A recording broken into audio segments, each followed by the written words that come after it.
जब आंखों में अरमान लिया मंजिल को वो अपना मान लिया। फिर मुश्किल क्या आसान क्या, अब ठान लिया तो ठान लिया। हेलो प्यारे बच्चों and welcome to the next video. So भाई एक बहुत बच्चों की डिमांड थी कि सर एक महीना बच गया है तो कुछ ऐसी स्ट्रेटेजी बताइए जिसकी हेल्प से हम लोग सब कुछ कवर कर सकते हैं इजीली। अगर आपने कुछ पढ़ा है तो भी ठीक है, नहीं पढ़ा है थोड़ा बहुत पढ़ा है तो भी कैसे ग्रो कर सकें कि आपकी जो स्कोर है वो 98% तक पहुंच सकता है। मेरे बच्चों आज की जो वीडियो होने वाली है ना वो मेरे पिछले इतने सालों की एक्सपीरियंस का एक निचोड़ होने वाली है, उसका एक क्रक्स होने वाली है। इतने सालों से मैं पढ़ा रहा हूँ तो आप लोग जाके ऑफलाइन देख भी सकते हैं, मेरे बारे में आपको समझ में आएगा। मेरे चैनल पे कितने सारे वीडियोज हैं उन बच्चों की जिन्होंने आखिरी के महीने में, जिन्होंने जनवरी में पढ़ना स्टार्ट किया हो, दे आर ऑल्सो गेटिंग 95-98%। तो आप वहां से देख के भी ट्रस्ट कर सकते हो कि जो चीजें मैं आपको बताने वाला हूँ बहुत लॉजिकल, बहुत ऑथेंटिक होने वाली है। राइट। चलिए प्यारे बच्चों बात कर लेते हैं। तो मैं आपको बताने वाला हूं कि क्या स्ट्रेटेजी हो सकती है जिसकी हेल्प से आप लोग आपके बोर्ड एग्जाम में, ज्यादा टाइम बचा नहीं है आपके पास, है ना, जनवरी स्टार्ट हो चुका है, आपके पास ज्यादा टाइम बचा भी नहीं है, तो कैसे अगर आप 98 स्कोर कर सकते हैं तो कैसे कर सकते हैं। राइट। प्यारे बच्चों अगर आप लोगों ने टेलीग्राम चैनल को ज्वाइन नहीं किया है तो आप उसको ज्वाइन कर लीजिए, उसका लिंक डिस्क्रिप्शन में है। इसका बेनिफिट आपको बहुत मिलेगा। जितनी भी स्ट्रेटेजिकल वीडियोस होंगी, जितने भी प्रीवियस ईयर क्वेश्चंस होंगे, जितने भी न्यू क्वेश्चंस होंगे, इंपॉर्टेंट क्वेश्चंस होंगे बोर्ड एग्जाम के लिए, जितने भी लेक्चर्स आपको करवाने हैं उस सबका कन्वे मैसेज इसी के थ्रू जाएगा। इसका लिंक डिस्क्रिप्शन में है, आप वहां से इसको ज्वाइन कर सकते हैं। राइट। तो सबसे पहली बात मैंने आपको टेलीग्राम चैनल के बारे में ही बतानी है क्योंकि वो बहुत इंपॉर्टेंट चीज है आप लोगों के लिए, क्योंकि कन्वे मैसेज इसी के थ्रू मैं आपको दे सकता हूँ। राइट प्यारे बच्चों, चलिए अब बात करते हैं कुछ स्ट्रेटेजी के बारे में कि भाई आपके पास एक महीना बचा है। देखो वैसे तो आपके पास जनवरी है, आधा फरवरी है, बट उस आधे फरवरी को मैं इसलिए निकाल निकाल दे रहा हूँ क्योंकि आपके भी स्कूल्स में प्री बोर्ड्स भी होंगे, प्रैक्टिकल्स भी होंगे। सो ऑन एन एवरेज 15 दिन आप निकाल दो उसमें से, तो आपके पास देखा जाए तो मोटा मोटा 30 डेज के आसपास बचता है। राइट। और आपके पास इन जनरल बात की जाए तो 30 डेज की अगर बात की जाए तो इन जनरल सबके पास 5 सब्जेक्ट्स होते हैं, जिसके पास 6 भी होंगे, बट 5 तो सबके पास होने वाले हैं। तो अगर इसके हिसाब से देखा जाए ना प्यारे बच्चों, तो आपके पास 6 दिन बनते हैं पर सब्जेक्ट। जरा ध्यान से बात को समझिएगा, बहुत बहुत इंपॉर्टेंट चीज बता रहा हूं मैं आपको। अगर इसके हिसाब से थोड़ी कैलकुलेशन की जाए तो आपके पास 6 दिन बचते हैं एक सब्जेक्ट के लिए भी। और मान लीजिए कि आप एक दिन में बिल्कुल खींच के भी 10 से 11 घंटे पढ़ लेते हैं, आवर्स इन अ डे, खींच के आप पढ़ भी लेते हैं, तो क्या मैं ऐसा सिंपली बोल सकता हूं कि आपके पास 60 to 66 आवर्स हैं एक सब्जेक्ट के लिए। एक सब्जेक्ट के लिए आपके पास 60 to 66 आवर्स हैं एक सब्जेक्ट के लिए। तो जरा सोच के देखो यार, आपके पास ज्यादा टाइम बचा भी कहां है फिर। 60 to 66 आवर्स एक सब्जेक्ट के लिए है तो आपके पास ज्यादा टाइम कहाँ है भाई। और करना बहुत कुछ है। आपके जो प्री बोर्ड्स हुए हैं उसकी गलतियां भी बहुत सारी हुई होंगी, आपको कुछ क्वेश्चंस आते होंगे जो आप नहीं कर पाए, प्रेशर हो गया होगा, पीयर प्रेशर हो गया होगा, डिमोटिवेशन हो गया होगा, यार XYZ बहुत सारी प्रॉब्लम हो गई होगी, है ना। कुछ ऐसी चीजें हो गई होंगी कि यार आपके टीचर ने आपको बोला था भाई ऐसे नहीं ऐसे आएगा, पर उन्होंने देखो छोड़ दिया, आपके स्कूल टीचर ने, ट्यूशन टीचर ने कुछ और बताया, पेपर में कुछ और आ गया, आपसे MCQ सॉल्व नहीं हुए, केस स्टडी सॉल्व नहीं हो पाए, रीजनल सेशन आप लोग कर नहीं पाए। बहुत सारी चीजें हैं और आपके पास ऑन एन एवरेज इतना टाइम बचा है एक सब्जेक्ट के लिए। और प्यारे बच्चों आपको भी पता है कि बोर्ड्स आपके लिए बहुत इंपॉर्टेंट रोल प्ले करने वाले हैं। जो बोर्ड्स हैं वो बहुत बहुत ज्यादा इंपॉर्टेंट रोल प्ले करने वाले हैं। क्यों? क्योंकि जेई की एलिजिबिलिटी में भी कंडीशन आई है कि अगर आप 75% नहीं स्कोर कर पाए ना एटलीस्ट, तो भी आपके लिए प्रॉब्लम है, तो भी आप जेई नहीं दे सकते अगर आप 75% क्रॉस नहीं कर पाए। तो ये भी आया है एनटीए की तरफ से, आप ऑफिशियल साइट पे जाके देख सकते हैं। राइट। तो बोर्ड्स की मैं तो ऐसे बोल सकता हूँ, मतलब बोर्ड्स की जो इंपॉर्टेंस है ना फिर आपके लिए बहुत बढ़ जाती है। और आपके पास टाइम कितना बचा है सोचिए, देखो 60 to 66 आवर्स पर सब्जेक्ट। और वो भी मैं तब मान के चल रहा हूँ अगर आप 10 से 11 घंटे एक दिन में पढ़ते हो। सब नहीं पढ़ पाएंगे, कुछ 8-9 भी पढ़ेंगे, कुछ 5-6 भी पढ़ेंगे।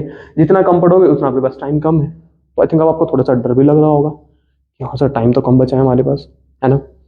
इतना 10-11 घंटे के हिसाब से कैलकुलेशन हुई है, अगर टाइम कम करते जाओगे पर डे तो आपके पास ये टोटल टाइम भी तो कम हो जाएगा। तो पर सब्जेक्ट आपके पास बचा ही क्या फिर। और करना बहुत कुछ है, पूरा सिलेबस करना है, रिवीजन करनी है, प्रीवियस ईयर करना है, सैम्पल पेपर्स करने हैं, एग्जाम्पलर करनी है, XYZ बुक्स भी पढ़नी होंगी, यहाँ से दोस्त क्वेश्चंस देंगे वो भी करने हैं, आपका ट्यूशन टीचर बोलेगा ये वाले क्वेश्चंस कर लो वो भी करने हैं। कर पाओगे इतने देर में? मुझे तो नहीं लगता।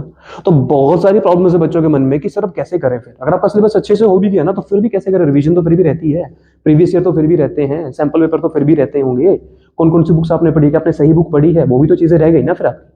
तो बहुत कुछ बचा हुआ है प्यारे बच्चों। तो आपको एक सिंपल सी स्ट्रेटेजी दूंगा कि कैसे आपको बोर्ड्स में बहुत अच्छा स्कोर करना है। अगर आप जेई एस्पिरेंट है तो भी आप लोगों के लिए उसमें बहुत बेनिफिट होने वाला है।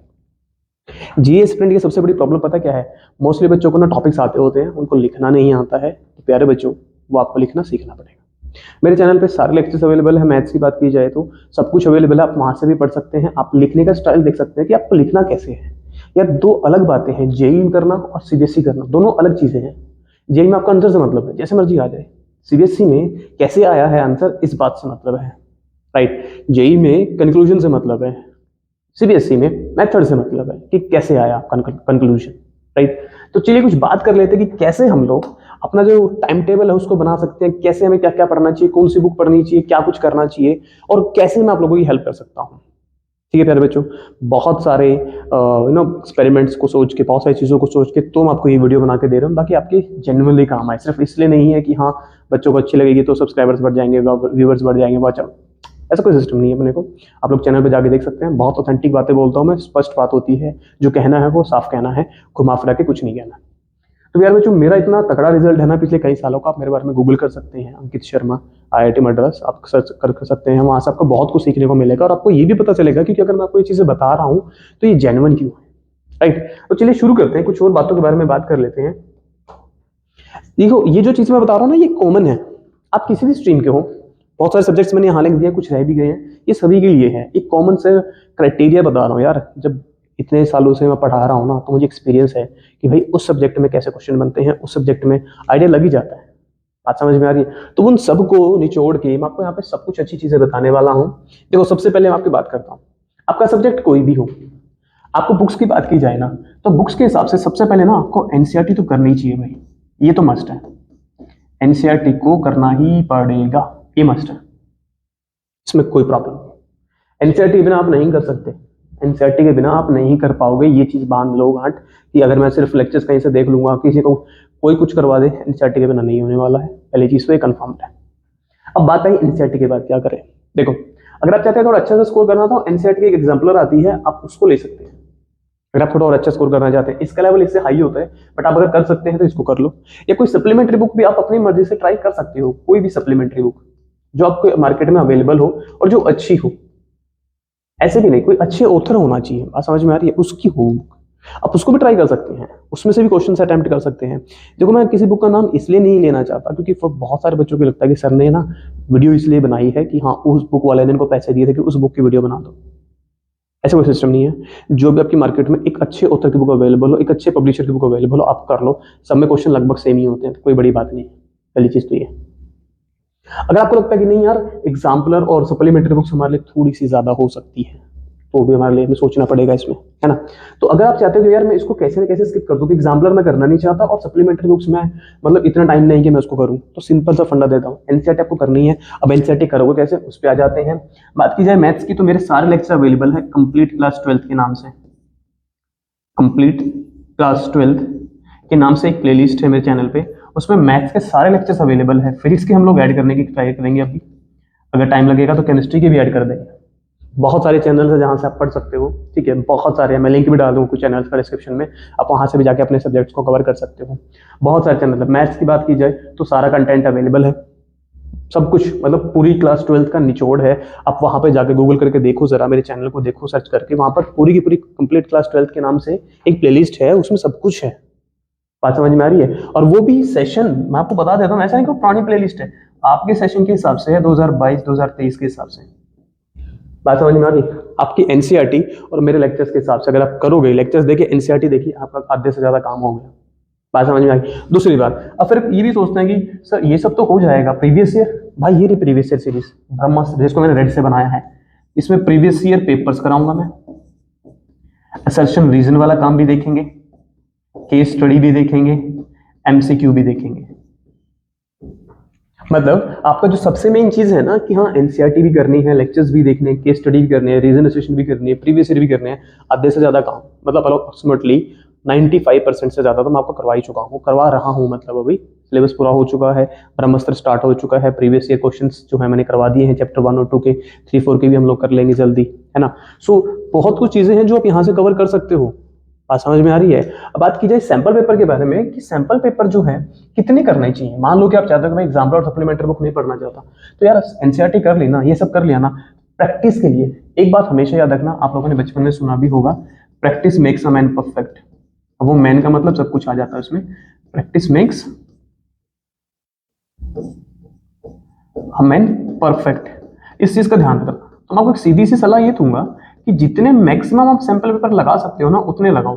जैसे मान लो कि भाई मैंने चैप्टर 1 पढ़ लिया, चैप्टर 5 पढ़ लिया, कोई एक चैप्टर पढ़ लिया, उसके सैंपल पेपर लगा लो कम से कम एटलीस्ट 10 सैंपल पेपर तो लगा ही लो। और यार ये मत सोचना कौन सी कंपनी का ले, कोई भी बड़ा सा ऑथर है जो भी अच्छी पब्लिकेशन की बुक है उनको लगा लो। रीजन बीइंग सबका मटेरियल सेम ही होता है यार, बस बाहर का ना कवर चेंज होता है, अंदर सबका चेंज होता है। किसी के क्वेश्चन इस पेज पे, किसी का दूसरे पेज पे होगा सेम। तो इस बात की टेंशन मतलब फालतू की चीजों में पढ़ने की जरूरत नहीं है। ठीक है, सब एक जैसे ही है यहाँ पे, मार्केट में सब एक जैसे ही है। सो सैंपल पेपर करने का फायदा क्या होगा फिर यार, आपने अगर सैंपल पेपर लगा लिए ना 10 सैंपल पेपर, देखो पहली बात तो आपने एनसीईआरटी कर ली, मेरे लेक्चर्स देख लिए, प्रीवियस ईयर में आपको करा दिया, रीजनरेशन करवा दी, केस स्टडी करवा दी, एमसी करवा दी, वो भी सफिशिएंट है। पर फिर भी आप प्रैक्टिस चाहते हो क्योंकि practice makes a man perfect, तो सैंपल पेपर लगा लो, कोई भी अच्छा मार्केट में अवेलेबल होगा। उस सैंपल पेपर का फायदा क्या है ना, आपका एमसीक्यू बहुत अच्छे से हो जाएगा। क्योंकि देखो मैक्सिमम कितने क्वेश्चन आप करोगे ना उतना आपको बेनिफिट मिलेगा। ऐसा होता है कि पेपर में आपको कोई क्वेश्चन ऐसा दिख जाए ना जो आपने पहले से किया होगा, तो आपका मोटिवेशन बढ़ता है कि हाँ ये क्वेश्चन मैंने पहले कर रखा है। वो क्वेश्चन आपने नहीं देखा हो ना तो समटाइम्स ऐसा होता है कि यार क्वेश्चन चाहे आसान हो, यार थोड़ा ना मन में डर सा रहता है, यहाँ पे ऐसे गुदगुदी तितली सी उड़ती रहती है कि यार ये गलत ना हो जाए, चाहे वो आसान सा क्वेश्चन हो। पेपर में तो इतना प्रेशर होता है, आपसे कुछ घुमा फिरा के एक सेम क्वेश्चन पूछा जाए ना, आप वहीं पे फैल जाओगे। तो इसलिए बोल रहा हूँ जितने ज्यादा क्वेश्चन सोल्व करोगे उतना बेटर है। एमसीक्यू, रीजन एसेशन सब आपका एकदम अच्छे से हो जाएगा जितने ज्यादा सैंपल पेपर करोगे। राइट, तो बात है ब्रह्मास्त्र की, ब्रह्मास्त्र स्टार्ट हो चुका है, उसका भी लिंक डिस्क्रिप्शन में, आप वहां से देख सकते हो। बहुत सारी चीजें हैं जो आप वहां से सीखोगे, बहुत सारी चीजें हैं जो आप वहां से सीखोगे। एमसीक्यू जो क्वेश्चंस हैं, जो प्रीवियस ईयर क्वेश्चन को अटेम्प्ट कैसे करना है, कौन कौन से क्वेश्चन जो है आपके सिलेबस में आएंगे उसकी वीडियो भी मैं डाल चुका हूँ कि पेज नंबर वाइज कौन कौन से ऐसे क्वेश्चंस हैं, टॉपिक्स हैं आपके एनसीईआरटी के हिसाब से जो आपको करने ही करने हैं। ऑफिशियल सीबीएसई वाला बता रहा हूँ। कुछ और चीजों की बात कर लेते हैं, जरा रिसोर्सेज की बात कर लेते हैं। अगर यहाँ पर मैं एक कंटेंट और ऐड करने की कोशिश करूँ तो दैट विल बी रिसोर्सेज। अब आपको रिसोर्सेज बताता हूं मैं आपके लिए जो सीबीएसई ने दिए हैं। गूगल पे जाओ, टाइप करो CBSE question bank. CBSE question bank class 10th आएगा, 10th वाले बच्चों के लिए है। क्वेश्चन बैंक पे क्लिक करो, यहाँ पर देखो सीबीएसई की साइट है, देख सकते हो आप लोग, ये आ गया देखो 10th 12th, और ये एडिशनल है। एडिशनल की बात कर लेते हैं सबसे पहले। इस पे क्लिक करो, यहाँ क्लिक करो, देखो साइट खुल जाएगी। ये पिछले सेशन का है डिटेल, सारा डिटेल देखो। पिछले सेशन में टर्म 1 टर्म 2 था ना, ये लिखा हुआ है 2021 2022, तो ये पिछले सेशन का है। आप सोचोगे सर सेशन तो 22-23 चल रहा है, 21-22 है। भाई चारों तरफ ज्ञान बट रहा है, ट्रेडर देखिए ना, चारों तरफ ज्ञान बट रहा है, जहां से मिले लपेट लो। लपेट लो कैसे ले लो, देखो किसी सब्जेक्ट की बात कर लेते हैं, किसी भी सब्जेक्ट की। आपको यहाँ पे डेटा तो अवेलेबल है ना, जैसे हिस्ट्री की बात कर लो, ज्योग्राफी की बात कर लो, ये देख लो, बायोलॉजी की बात कर लो, यार आपको यहाँ पर इंग्लिश की बात कर लो, पेपर तो अवेलेबल ही है ना। ये पिछले साल वाला है जिसमें टर्म 1 टर्म 2 था। फायदा फायदा ये है कि उस सेशन में ना टर्म 1 में सारे एमसीक्यू थे, ऑलमोस्ट 100%, मतलब 100% क्वेश्चन जो थे सारे एमसीक्यू थे। एमसीक्यू प्रैक्टिस हो जाएगी आपकी, बोर्ड की प्रैक्टिस हो जाएगी आपकी। सेकंड, टर्म 2 जो है ना कुछ यहाँ पर मिसिंग है तो वो गूगल करोगे वैसे आ जाएंगे। सब्जेक्टिव क्वेश्चंस थे और बोर्ड के थे भाई, आपको आइडिया लग जाएगा कि केस स्टडी कैसे बनेगी। केस स्टडी भी तो आई थी उसमें, आपको केस स्टडी का आइडिया लग जाएगा यार कि हाँ केस स्टडी कैसे बनती है बोर्ड की। तो ये सबसे मेन आप लोगों के लिए जो एडिशनल वाला है। अगर इसके बाद बात करें इस वाले की, क्लास 12th वाले की, ये क्वेश्चन बैंक है जो सीबीएसई की तरफ से आपको दिया जाता है। किसी भी मैथ्स की बात कर लेते हैं, मैथ्स पे क्लिक किया, देखो जरा ये रहा case study, full syllabus case study है। क्यों किसी बुक में के पीछे पढ़ना है, केस स्टडी फुल सिलेबस की है। कोई भी चैप्टर आप निकाल लो, कोई भी मैथ्स का, फुल सिलेबस की केस स्टडी है विद आंसर्स। विद आंसर्स आपको ये भी आइडिया लग जाएगा कि सीबीएसई जो आपको पेपर में देगी ना बोर्ड में, वो कुछ ऐसा सा ही होगा। तो ये भी फ्री ऑफ कॉस्ट है, गूगल से डाउनलोड कर लो इसको, काम खत्म हो जाएगा आपका। बहुत सारे सब्जेक्ट्स अवेलेबल है, केमिस्ट्री है, फिजिकल एजुकेशन है, इंग्लिश है, अकाउंट्स है, इंफॉर्मेटिक्स है, कंप्यूटर साइंस है, बिजनेस स्टडीज है, अकाउंटेंसी है, इको है, बहुत कुछ अवेलेबल है यहाँ पर। तो आप यहाँ से उसको एक्सेस कर सकते हो ना। कुछ और चीज़ों की बात कर ली जाए अगर, तो कुछ और चीज़ों की बात कर लेते हैं। चलिए, गूगल ही करना था, कुछ नहीं है, ये नेक्स्ट चीज़ है। क्लास 12 सैंपल पेपर 2022-23, गूगल करो, यहाँ जाओ, ये देखो सब्जेक्ट वाइज कितने सारे हैं यार। आपको जो भी सब्जेक्ट उठाना है, जो भी आपको अच्छा लगता है कि हाँ मुझे ये सब्जेक्ट देखना है, उसमें जाओ, ओपन करो, ये खुल गया उसका। सैंपल को क्वेश्चन पेपर देखो, ये क्वेश्चंस, आपको आइडिया लग जाएगा कि बोर्ड का पेपर कैसे आता है।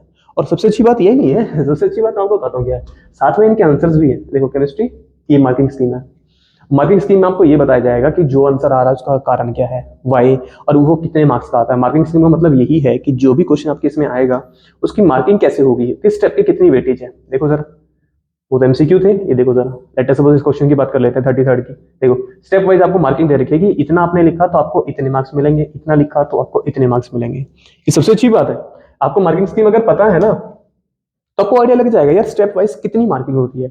तो इतना सारा मटेरियल सीबीएसई ने आपको दे रखा है, फालतू में किसी बुक के पीछे जाना है, किसी दूसरे साइड के ऊपर जाना है, इतना कुछ अवेलेबल है आप लोगों के लिए। काम की चीजें तो बता रहा हूँ आपको, है ना। तो भाई ये सब चीजें हैं जो आपको करनी चाहिए। अब करना कैसे है वो भी मेन चीज है। तो यार सीधी सी बात बताता हूँ आपको, सारे सब्जेक्ट्स डेली पढ़ो। ऐसा नहीं है कि एक दिन मैंने आपको बोल दिया कि हाँ आपके पास ज्यादा दिन नहीं है, 6 दिन बचते हैं पर सब्जेक्ट। आप सारे सब्जेक्ट को डेली पढ़ो, आपका जल्दी सिलेबस कवर हो जाएगा। बात समझ में आ रही है।